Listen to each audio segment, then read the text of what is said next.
नमस्कार. अभिरुची दालनाच्या यूट्यूब चॅनलवरच्या या पुढच्या भागामध्ये तुमचं सगळ्यांचं पुन्हा एकदा मनापासून स्वागत करते.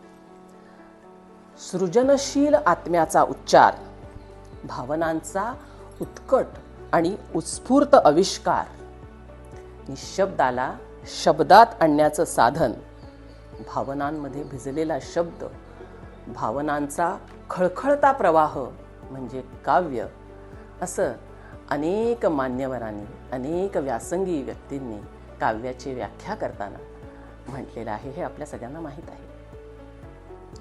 आता हे जे काही काव्याचं बीज आहे ते जेव्हा मनामध्ये रुजतं आणि मग त्यातून कविता जन्माला येते. आता ही कविता अनेक प्रकारांनी लिहिली जाते. आपल्याला माहिती आहे की अनेक आकृतिबंधांमधून कविता व्यक्त होत असते. आता हे सगळे आकृतिबंध जे आहे वेगळे वेगळे, ते म्हणजे वृत्तबद्ध कविता किंवा कवितेचं शास्त्र.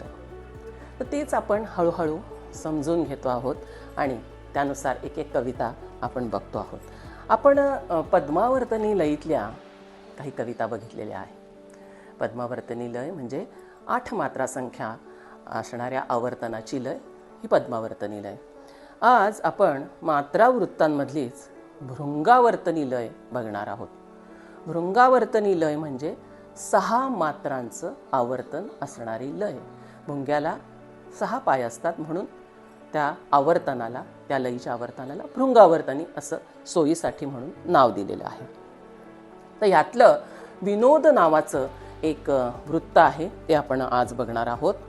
तर ही विनोद नावाचं जे वृत्त आहे त्याची मात्रा संख्या आहे एकूण 12, म्हणजे अगदी छोट्या भराचं असं हे वृत्त आहे. आणि ह्या ज्या मात्रांची जी फोड आहे ती 2 + 6 + 4 अशी एकूण 12.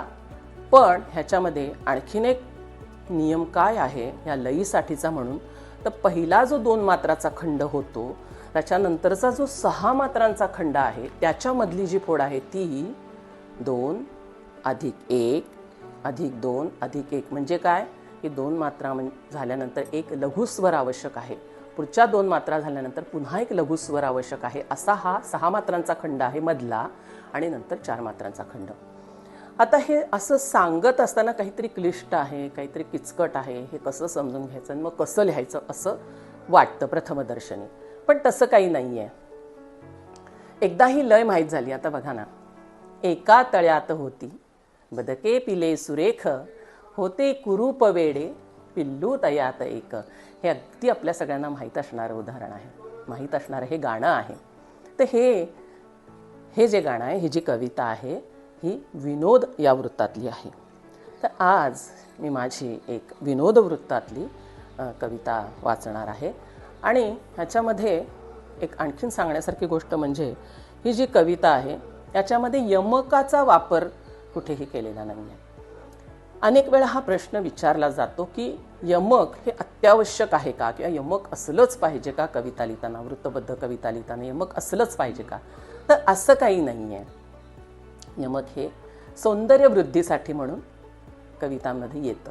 त्याच्यामुळे कवितेचं सौंदर्य वाढतं, तो एक नाद असतो. आणि त्यामुळे कविता जेव्हा वाचली जाते किंवा ती समोरच्या कडे पोचवली जाते तेव्हा ती अधिक प्रभावी पद्धतीने पोचते. आणि म्हणून यमक हे कवितेमध्ये वापरलं जातं. यमकासहित कविता लिहिली जाते. पण आज मी जी ही कविता लिहिली आहे ती यमकाशिवाय म्हणून लिहिलेली आहे. तर बघा तुम्हाला कशी वाटते. विनोद हे वृत्त भृंगावर्तनी आवर्तनातलं. ऋतुगंध उत्सवाने गंधाळल्या क्षणांचा वर्षाव रोज होतो अनभिज्ञ मी परंतु. ऋतुगंध उत्सवाने गंधाळल्या क्षणांचा वर्षाव रोज होतो अनभिज्ञ मी परंतु.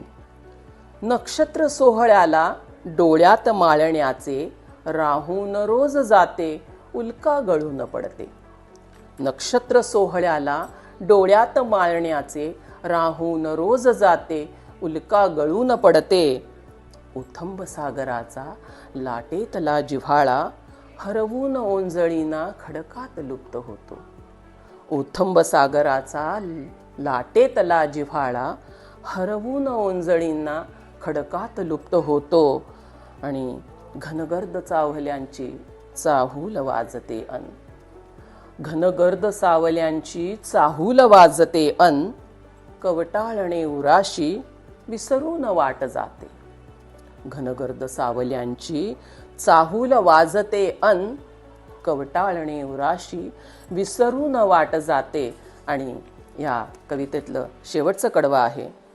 दुबळीच राहिलेली झोळी करात दोन्ही. दुबळीच राहिलेली झोळी करात दोन्ही, झेलून घेत जाता निसटून रिक्त होते. दुबळीच राहिलेली झोळी करात दोन्ही, झेलून घेत जाता निसटून रिक्त होते. तर ही अशी विनोद या वृत्तातली माझी कविता होती. तुम्हाला कशी वाटली जरूर सांगा. तुम्ही कोणी विनोद या वृत्तामध्ये लिहिलं आहे का तेही आम्हाला सांगा. तुमच्या काही शंका असतील, काही प्रश्न असतील तर तेही आपण सगळे मिळून अभ्यास करूया वृत्तबद्ध कविता कलेचा, शास्त्राचा. आणि आमच्या चॅनलला सबस्क्राईब करायला, लाईक करायला विसरू नका. इतरांनाही सांगा. पुन्हा लवकरच भेटूया अशाच एका कवितेबरोबर, अशाच एका वृत्ताबरोबर. तोपर्यंत निरोप घेते. खूप खूप धन्यवाद.